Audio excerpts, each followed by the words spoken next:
嗨，大家好，我是坦皮叔。今天是2025年11月3号。这一期我们继续聊聊恒大清盘，聊聊中国的房地产。咱们先看房企的消息。今天万科的美元债盘中暴跌万科2029 11月到期3.5%美元债，每1美元跌8.5美分至51.3美分，为该债券2019年11月发行以来最大单日跌幅。万科2027 11月到期的3.975%的债券，每1美元跌11美分至59.5美分。这很多人就纳闷了昨天万科不是发了一个公告吗？万科与第一大股东深圳市地铁集团有限公司签署关于股东借款及资产担保框架协议，深圳地铁向万科提供不超过220亿元借款额度。我记得昨天这个新闻一出我看很多媒体报道说深圳地铁又向万科注血，又是给万科输血我记得我昨天节目介绍了我把这个万科的公告粗略的看了一遍，我发现不是给万科新增220亿的贷款，不是给他输血，是给他今年以来这个万科他下面的子公司等等已经跟深圳地铁借了钱。那么这个相当于是一个框架协议，打包把它全放进去，然后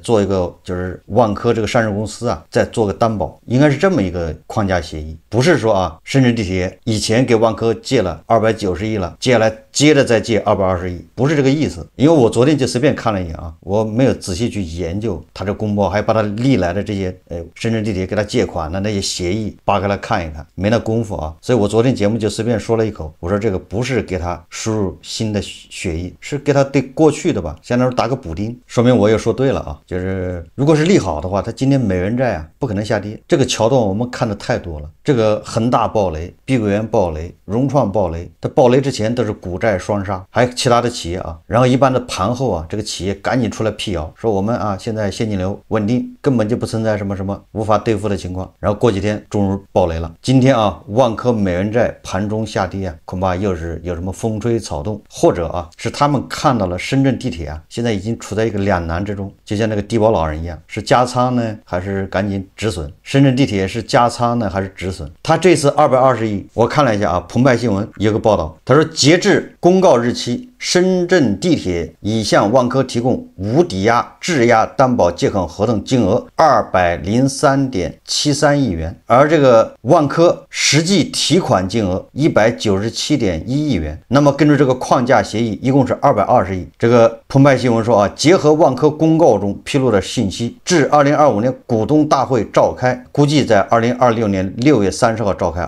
他说万科剩余可提款金额22.9亿元。你说这是利好还是利空？也就是截止到2026年6月30号之前，万科还能向深圳地铁再借22.9亿元，就这么多了。当然了，不是说以后就不能借了以后再借你还要重新签框架协议、借款协议，所以市场反应是消极的。为什么这一次不直接来一个320亿呢？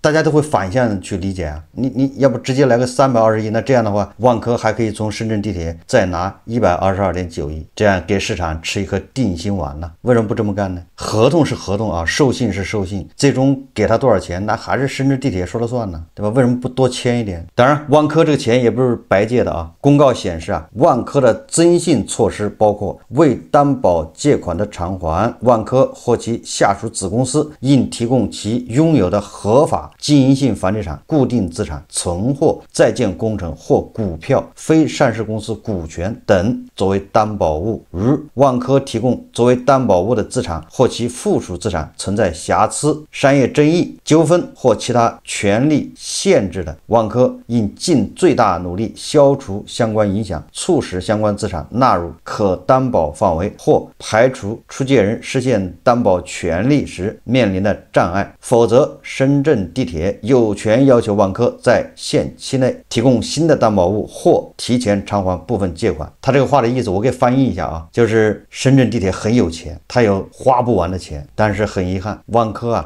你借的钱是有限的。万科能借多少钱呢？就是你能拿出来做抵押、做担保的股权、经营性地产、在建工程、存货等等，你能拿出来做担保的、做抵押的，那这些东西万科是有限的，优质的东西早就给银行了，现在他能拿出来都是银行不要的，甚至上面有瑕疵的，瑕疵什么意思？就是还在跟人打官司呢，这玩意是谁他不知道，法院怎么判不知道，或者是他有的财产被法院查封了，有争议等等，这叫瑕疵。你这玩意给银行，银行是肯定不要的，他只能给大股东。我们就假设吧，这些东西大股东都要，闭着眼要，也就是他风控稍微弱一点。那你想想，万科这些东西是有限的吧？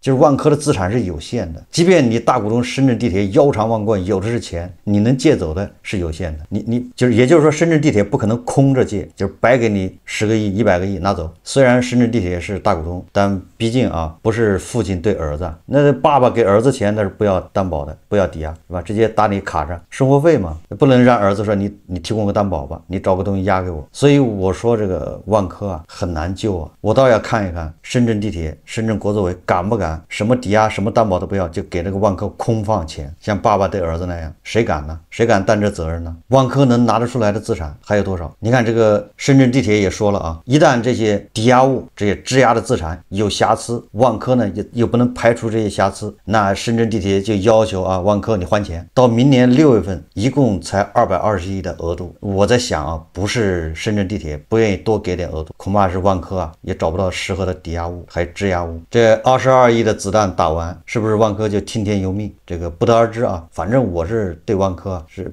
比较悲观的，因为这个能救万科的啊就是韭菜。我们再看啊，这个国际金融报啊，他前几天看到那篇文章，他的文章叫当销冠保利开始亏损。他的文章很长啊，我只是介绍一下。他说保利发展也开始亏钱了。近日保利发展披露3季报，第3季度单季公司营收同比增长31%至569亿，规模净利润则同比暴跌300%，为负的7.8亿。如此程度的增收不增利，令市场错愕。作为房地产行业的销冠保利啊，它销售排第一，却开始亏损了，说明什么？国际金融报啊报道的，实际上就说明了警报再一次拉响，这些央企开发商已经拐头向下，马上就要顶不住了。当然，这个不是危言耸听啊，为什么呢？你看啊，这个中指研究院呢，还有什么其他的机构啊，关于10月份的这个房地产的数据又出台了，出笼啊！这个数据啊，可以说惊掉下巴啊！虽然说咱们都是有所准备啊，但是这个数据还是超过啊大家预期。这个中指研究院呢发布的啊10月百城二手住宅均价，就是这数字啊，这个二手住宅均价13268元每平米，环比下跌0.84%，比9月份啊跌了0.84%，跌幅比上月扩大0.1个百分点。这就是咱们天天唠叨的，说加速下跌，加速下跌。你看看是不是跟咱们天天说的基本吻合啊？10月份啊比9月份加速下跌，同比下跌7.6%，就比去年二手房又下跌了7.6%。什么概念啊？你去年10月份买的100万的房子，今年10月份你再卖，它就变成92.4万，7.6万已经不见了。说在高挂牌量及预期偏弱影响下，二手房价格下行压力仍较大。新房方面，10月多家房企借助国庆假期推出优质改善项目，带动百城新建住宅价格环比保持结构性上涨。10月百城新建住宅均价为16973元每平米，环比上涨0.28%，同比上涨2.67%。你看看啊，新房价格还在上涨，同比环比都在上涨。这个房地产行业有一个叫特点啊，就是价格要看二手房，成交量要看新房。就是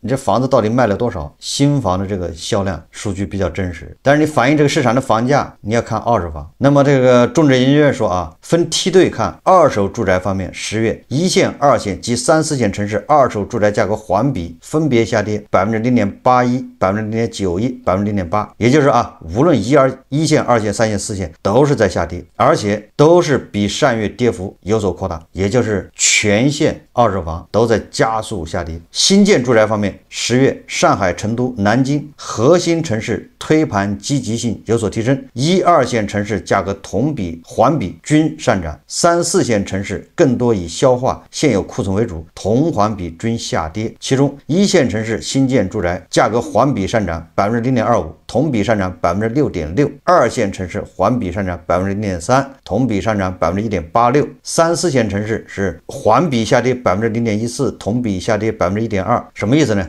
就是新房1线城市同环比都在上涨的这价格但是1线城市还有什么参考意义吗？那跟韭菜的没关系那你看看那个上海30万1平米的房子，对吧？1.6亿一套的房子，那玩意儿卖一套，那得顶这个韭菜买多少套实际上我们看看刚才说了这个销量要看新房，房价看二手房。10月上海新房销量到底怎么样？10月新建上平住宅成交是3077套，同比下跌 41.6%， 环比下跌 21.6%。 什么意思就是上海10月份新建上平住宅套数同比下跌 41.6%， 环比下跌 21.6%， 同环比都是暴降。你看那个豪宅30万一平的1.6亿一套的，那毕竟少咱们算套数，你看看上海是暴降。但是你看它成交额那不少成交价也不少，还在涨，就是因为它那豪宅卖得多。它现在全部这个成交都只有豪宅在成交，这数据都失真了，也就是这个数据跟韭菜越来越没有关系。10月新建上平住宅成交均价83967元每平米，同比上涨 15.5%， 环比下跌 6.1%。 所以这个上海的楼市大家仔细看一看，对吧？这成交套数是暴降。你以后就是极端一点，那上海的新房成交都是豪宅了，那外环外的那房子一套都卖不动，没人卖，也没人买，不就这么个形式吗？就看你豪宅表演。因为我们再看看这个过气网红城市杭州，这个是贝壳研究院的数据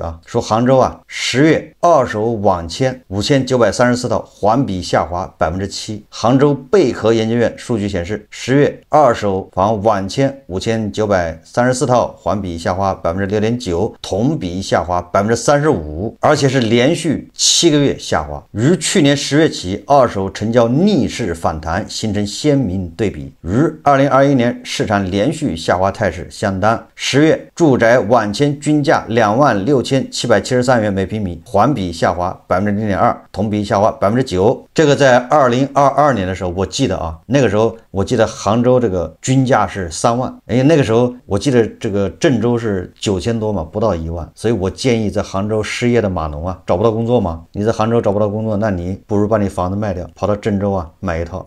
你杭州一套房100平那是300万，你跑到郑州买套房100平那是100万，然后你还剩200万存银行吃利息，然后买一辆比亚迪跑网约车，快活似神仙呢。你看现在杭州的新房价格只有2万6了，它是环比下滑 0.2%， 同比下滑 9%。 根据贝壳研究院二手价指数看，本月价格环比跌幅 1.4%， 二手房价格仍在下行通道。也就是这个过气网红城市杭州它这个房价正在漫长的挤水分过程中，这挤到什么时候咱也不知道，反正它慢慢挤吧。这是杭州贝壳研究院的数据新加坡联合早报网今天刊登一篇文章，标题叫中国楼市金九银十收工，10月买气再度回落。他这文章这么说的他说今年中国楼市金九银十正式收工，各地成交数据显示，10月一线城市买气从9月的高位回落，全国市场新房价格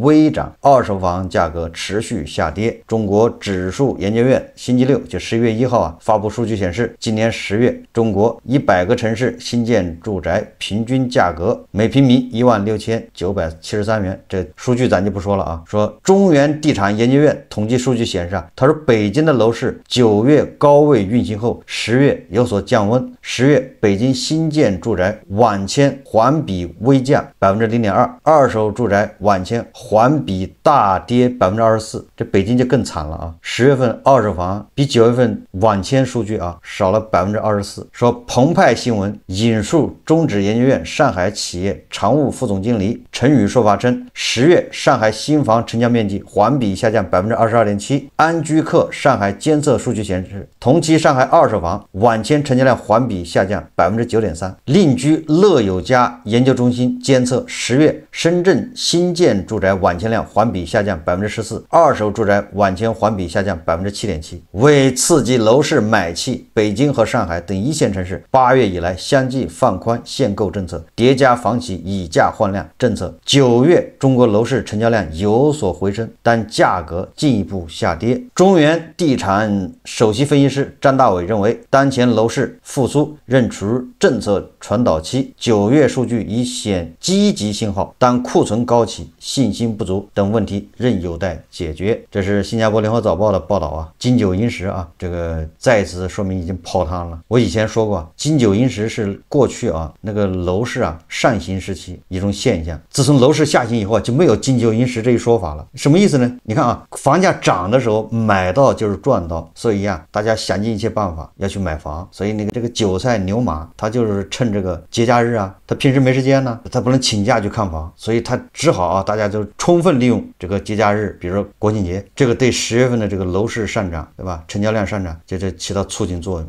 但是啊，现在不一样了嘛，现在你买到就是亏呀，你买房着什么急呢，对吧？你这本来是国庆节就买，结果没时间不买了呗，那就等到过年再看，对吧？过年时间没时间看，那等到端午节或者什么五一有时间再看嘛，不着急，对不对？现在唯一的一个啊，就是北京、上海的4月份、5月份啊，这个楼市它会涨，就是销量，那就跟那个学区房有关系。等到未来学区房也没了，那以后这个楼市啊就没有什么个季节性的，就是没有明显的啊季节性特征了。我们再看啊，这个网上流传一张图片啊，好像是中国银行出的一个报告，叫《中国经济金融展望报告》。它这个报告里面啊有这么一段啊，说房地产市场供需两端压力仍然较大，需求端房贷断供率有所上升。说科尔瑞发布的2025年中国城市住房断供率研究显示，当前全国平均住房断供率为 3.7%， 高于2022年的 1.6%， 那就是涨了1倍啊，对吧？应该这么理解啊。2022年是口罩期间，口罩期间大家都坚持不断供，怎么现在反而更多的人断供了呢？增长了1倍啊！在部分3、4线城市，断供率甚至超过了 5%。说这既有居民就业质量下降等原因，也与房价持续下跌、部分房子市值跌破贷款余额相关。同时，法拍房市场挂牌量仍处高位，成交量价齐跌。中指法拍数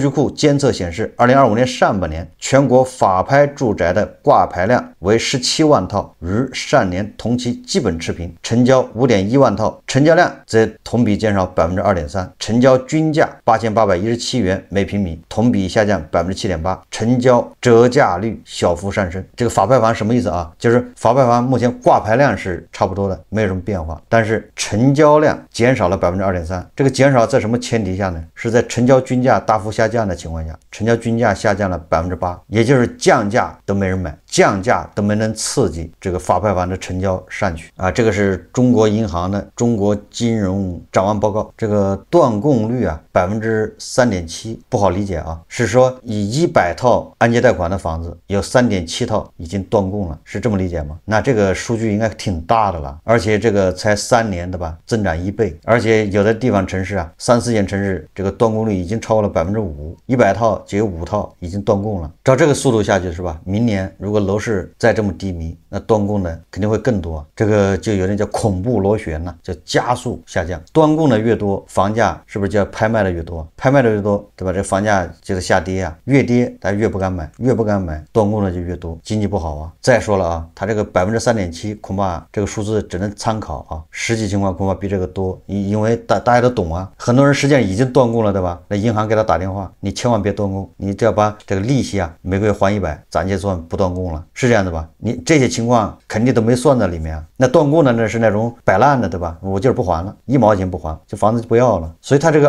3.7 的数据恐怕是缩水之后的数字，如果真实情况恐怕比这更严峻啊。也就是说明年这个时候，恐怕这个房地产这个惨状会更严重啊，更惨。这个咱们前几个月一直说啊，到了第4季度要加速下跌。你看现在10月份已经加速了吗？比9月是不是跌幅扩大了？11月、12月还要加速。那问题就来了，就是你会出什么政策让它不加速下跌，稳住，或者甚至拐头向上？有这样的政策吗？有这样的措施吗？看不出来的吧？既然看不出来，那你只能认可它会加速下跌，一直跌到什么时候啊？我告诉你，一直要跌到3月份，3月份会缓一缓，甚至会反弹。如果这中间再没有什么政策、什么得力措施出台，那6月份接着跌，创新低，它就是这么个走势啊。越跌韭菜越不敢买，越观望，越观望它越跌，就这么个逻辑。跌到什么时候呢？跌到韭菜真的是把买房当消费，就跌到那个房价啊，以韭菜现在的收入，它完全能消费得起了，它不在乎，对吧？就像你买辆这个小米汽车一样，或者买辆比亚迪，你知道一买之后就开始贬值了，对吧？你车一到手就开始贬值1万块，你不也买了吗？那这就叫消费，消费得起，对吧？没有人说我买辆比亚迪是指望着3年以后卖出去翻2倍，没人这么想吧？也就是说啊，房价要跌到什么程度呢？跌到韭菜，这刚需韭菜啊，他把房子当汽车买，纯粹当消费，那什么时候到这水平就够了，它就自然稳住了啊！你想让它跌，它也跌不下去了。所以说来说去啊，对吧？你稳房价、稳楼市，你不如稳韭菜，对吧？你稳韭菜的收入，你把韭菜的收入稳住。好，这期节目啊，咱们就聊到这里，感谢大家收看。如果喜欢我的节目，欢迎订阅、转发，也可以在下方留言评论，谢谢大家。